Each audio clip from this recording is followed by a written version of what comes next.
दोस्तों, यह कहानी राघव की है जिसने हाल ही में नया घर लिया था, वो भी अच्छे दाम में। ये लोग सामान शिफ्ट कर लेते हैं और कुछ दिन के बाद इनके घर का गृह प्रवेश था।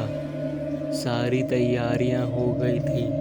पंडित जी पूजा करने लगते हैं कि अचानक तेज हवा चलने लगती है, जिसकी वजह से पूजा की सामग्री इधर उधर फैल जाती है और घर के दरवाजे पर काले हाथ के निशान छप जाते हैं। पूजा में मुसीबतें काफ़ी आ रही थी, पर कैसे तैसे पूजा हो जाती है।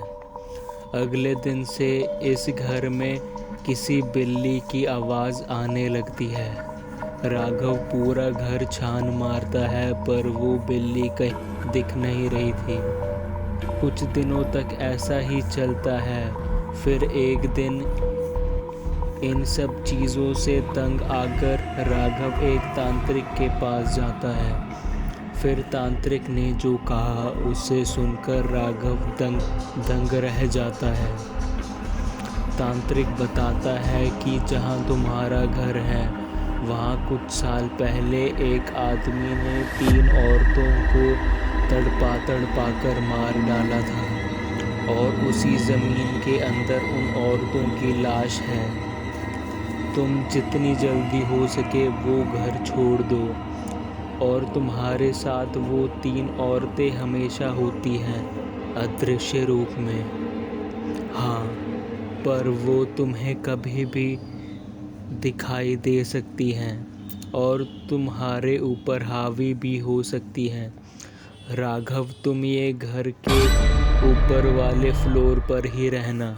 ये कहकर तांत्रिक बाबा चले जाते हैं। राघव घबराते हुए अपने घर आ जाता है। अब उसे बाथरूम से किसी औरत की चीखने की आवाज़ आने लगती है।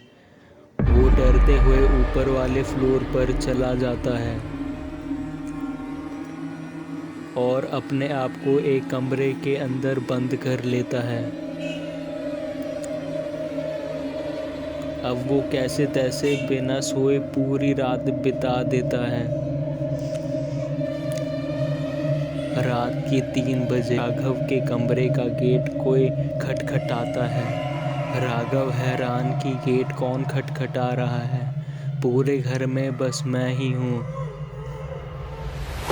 दोस्तों, हम आपको बता दें कि एक आत्मा राघव के कमरे के बाहर आ चुकी है, उसे नुकसान पहुँचाने।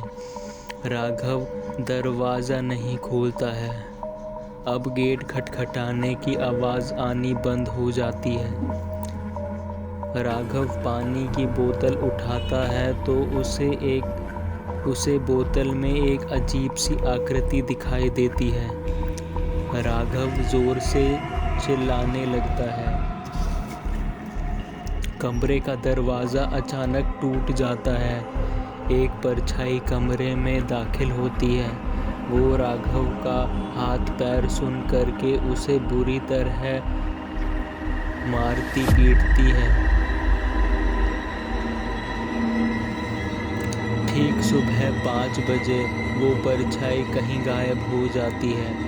राघव बेहोश पड़ा हुआ था। उसके पूरे शरीर पे जख्म थे। सुबह 8 बजते ही राघव की आंख खुलती है तो वो अपने आप को ऐसी हालत में देखता है। राघव अपने दोस्त को फ़ोन करके उसकी मदद से हॉस्पिटल चला जाता है। राघव की मेंटल हेल्थ भी खराब होने लगती है। उसे हर समय कल रात बीती डरावनी घटना ही दिखाई दी जा रही थी। कुछ दिनों के बाद राघव ठीक हो जाता है और अपने घर न जाते वो अपने दोस्त के घर पर ही रहने लगता है। तो दोस्तों, ये थी आज की स्टोरी। आशा आपको पसंद आई होगी। थैंक्स और प्लीज़ चैनल को सब्सक्राइब भी करें।